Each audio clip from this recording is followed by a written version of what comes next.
In this video, we will continue with an exam-style question.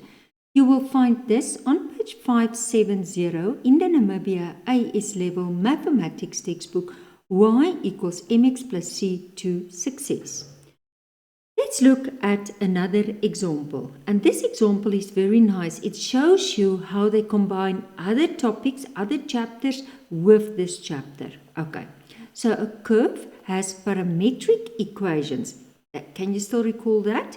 X is equal to 1 over 2t plus 1 squared and y is equal to the square root of t plus 2. Okay, that is chapter 12. The point P on the curve has parameter P and it's given, so that x value is going to become a P. It's given that at P, very important, the gradient, okay, so its differentiation is going to be -1. So show this. Okay, but let's start. If you cannot recall it, go back to chapter 12 and go and look at parametric equations, just that it comes back to your memory. It's where we were taking the first equation and we differentiate it. Now, just remember, before you differentiate it, and I think I showed you there, okay, just get it ready for differentiation by taking it out of the root. Then I subtract 1, multiply in front, and then it's -1/2. And remember, this is the chain rule. So multiply, so I differentiate the outside. Multiply, I differentiate the inside, but it's just 1. And then I can take it back to this form. Take it down to get it +1/2, and then the root. Okay, the next one. First get it ready. So take it up. Then I differentiate, and then I'm just going to say, okay, again the outside and then the inside. So it's -2, I subtract -3, but now remember the inside, if I differentiate, it's multiplied 2. And if I simplify, I get this, and again take it over. Don't forget, can you remember what we do? Was we swap this 2 around. So it's going to be dt over dx. Did you see? I just swapped that 2 around. And now I multiply it with each other. So now I take this and I multiply it with this. Okay. And then I'm ending up, okay, let's just quickly see. I just want to see. So it's 1, so it's there. Do you see the blue? And I multiply by that one. Okay, let's just make it red then. Red. Okay. Now, if I do that, so that's on top, can you see? And that's where the -8, because it's 2 times -4, and that's -8. And now, don't forget, this differentiated equation, that value is -1. So in the place of dy over dx, I put -1. And then don't forget, I said the value of x, but it's actually the value of t, because if you look, there's t's, I differentiated to t, then that becomes p. And I just substitute. Everywhere where I see a t, I substitute p. And now I'm just going to solve it. Now I'm just going to show you here. Here is a bit challenging, but I'm just going to redo it. I will just clean it afterwards. So if it's 2p plus 3, because sometimes if it's so small, you don't follow me all the way, -8, p plus 2, and that's -1. So put it over 1 and then cross multiply. So it's 2p plus 3 to the power of 3, and that's 8 square root p plus 2. Okay, now I'm just getting everything. If this is 2p plus 3, I'll show you now, and this is 3. Let's just make this 2 to the power of 3, and let's just take that out of the root. Are you with me? And that's a half. Now to get that 3, it's actually, I can also just solve it by doing this. Can you recall? I will take the cube root, but just with the fractions, I think it's easier if you see I'm doing this. Because then this becomes 1, and I end up with 2p plus 3. Okay. Then this also is just 2.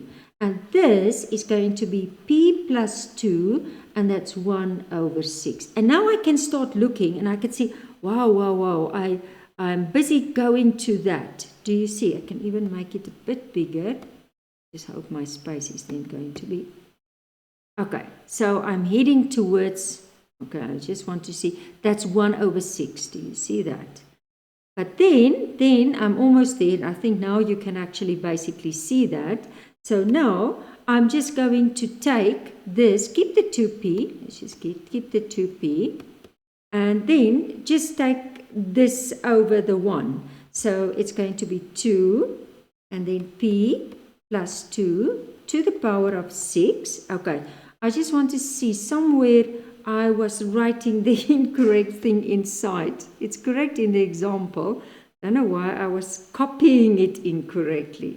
Did you see that? Did you pick it up? That was 2p plus 1, plus 1, plus 1, plus 1. And now I pick it up, of course, but it's correct in the example. Okay, so it was plus 1, plus 1, plus 1. And now if I'm taking it over, okay, so I picked it up there. And then I just divide 2, divide 2, divide 2. And now I think you will follow. Then it's p is equal to, this 2's cancel, so it's p plus 2 to the power 1/6 minus that half. Okay, and as I said, I was just doing this to help you a little bit with that simplifying. But I said it in previous videos also, always focus on what you are working to. Let that guide you when you do the simplifying. Okay. And now I'm coming to this chapter. So use an iterative process based on the equation in part A to find the value of p, correct to 3 decimal places.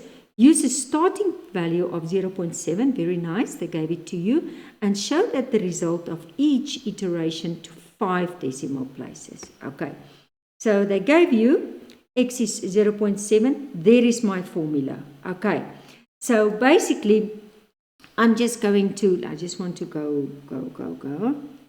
Okay, remember, this is, if it was the small, I'm just saying this now. Say if it was the form and you want to test the roots, then you will take that p over. But if I just want fx, remember this is f, the capital, then I just take this side, okay, which is standing there. So just keep it in mind. Okay, and then what do? I program that on my calculator. So I press 0.7 equals. And then I start with, then I say bracket, answer, plus 2, close the bracket, to the power 1/6. And I just want to test it quickly again on my, I usually like to put a bracket there.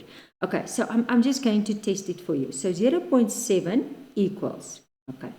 Then bracket, then answer, plus 2, close the bracket, to the power, again bracket, 1 divides 6, close the bracket, okay, minus 1 ABC2, I think it will be fine, okay, and then I get that 0.68003. Now I didn't do it, and maybe in the reprint I will do it. I want you already, I will include that because I like, and I will do it in my, it's correct to 3 decimal places. So I would just like, if I make this table, or at least at the bottom, and say 0.6, okay, let's just get it, 0.67, look at the 3, 9, 0.678, 0.678. And do you see, now it's as soon as you get 2 consecutive numbers the same after you approximate, that is going to be to the value that it will convert. Okay, converge. Okay, so not so difficult, just, and it's actually the last, so by now you can combine everything into one question. I want you to stop the video, and I want you to try now 11. And again, you can continue the video as soon as you are finished. Okay. And now that one, the previous one, was parametric equations. Oh, and now it's the trapezium rule. So it's just showing you how they can combine this chapter to other chapters. Okay. So let's start. Number A. The diagram shows part of the curve. And what is the curve? I always like writing that down.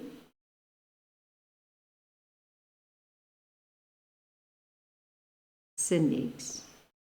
And I say x is bigger and equal to 0 and smaller and equal to a half pi. Okay. Now use the trapezium rule. So go back, revise it. If you cannot, it's the trapezium rule. I didn't check it now where, but it's in the previous chapter. You will find the trapezium rule. So use the trapezium rule with two intervals to estimate the value of this. Okay. So can you still remember the trapezium rule? I'm going to start with, I like to first say, let's find A. Okay, so this is A and this is B. Okay. Remember, you're not doing it with integration. You do an estimation with the trapezium rule for that area. Okay. So A is 0. What is B? B is a half pi. How many intervals do they say? N is 2. Okay. And then I'm going to find H. Now, how do I find H? It's B minus A over N. So it's going to be, let's just move it a little bit. It's going to be a half pi minus 0 over 2. And what's the answer going to be? A quarter pi. That's the value of H. Okay. Now I'm going to first create my table to find my y values and also to write in my x values. Okay, so just create your table there. I don't like it if it's not straight. Okay. Let's just see. So this is going to be my x, this is my y. Okay, and I will now write the rest in. Now, how do I get my values? I just take, now actually, I just want to show you, this is y0, y1, y2. Okay, because there's two intervals, but there's 3 lines. Now, if I want to see, I'm just basically taking this quarter, but start at the beginning. What is the beginning of this is 0. This is just because if I divide it into 2, but there's 1, 2, 3 lines. Do you see that? And that's the reason why there's 3 values. Okay, so 0. And then you can work in this interval. So then the next one is a quarter pi. And if you add another quarter, you come to the final there, which is a half pi. And now I must find my values. So I'm basically just substituting it there. And remember, that will be 0. So I'm going to say 2 minus sin 0. Now, I check it. and when I'm prepared for this video, and I approximate just to 1 decimal, because like when I was plotting, doing graphs, and then it was totally out. So remember, this is in between answers. So try, if you approximate, do at least to 4 significant figures. Or 5 significant figures, so that your accuracy at the end is not influenced. So in this case, because sin 0 is 0, so it's 2 minus 0. So I try not to approximate first. Okay, and this one will be 2 minus sin a quarter pi. Make sure that your calculator is on radians. So just go, now I have to approximate here, so square root bracket 2 minus sin, and you can press again bracket, and then 1 divide 4, multiply shift by close the bracket, equals. Okay.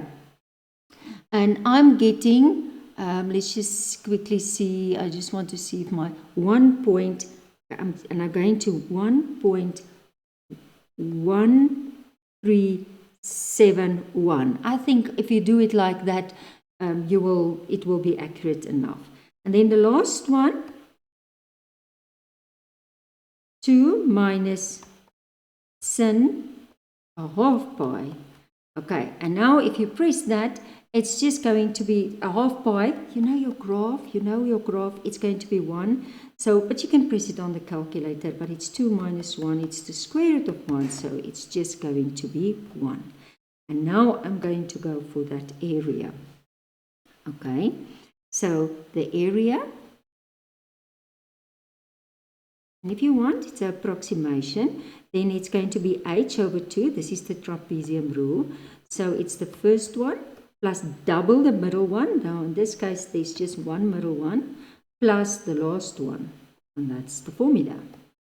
So what is the value of h? It's that quarter pi, and don't forget to divide 2. And then it's square root 2 plus 2 times that 1.1371 plus that 1, and I close. Okay, let's press it on the calculator. I think we start, we say 1 divide 4 equals multiply shift by and divide by 2. Okay, so I get that. Now I multiply bracket. Square root 2 plus, I write another bracket for that. 2 multiply 1.1371, close the bracket, plus 1, close that bracket, equals. And correct to 2 decimal places. And if you come to 1.84, you did excellent. And that's units square, because that's area. And that's how you do it. So that was the previous chapter. Now they combine it with this chapter. So again, I'm going to do number B here. Now they say, the line y equals x intersects the curve at the point P. Use the iterative formula, and there they give you the formula to do. Usually when you see that n plus 1, you must know it's iterative formula. To determine the x-coordinate of P, correct to 2 decimal places. Give the answers of each, it's 2 decimal to 4 decimal places. Okay, let's start.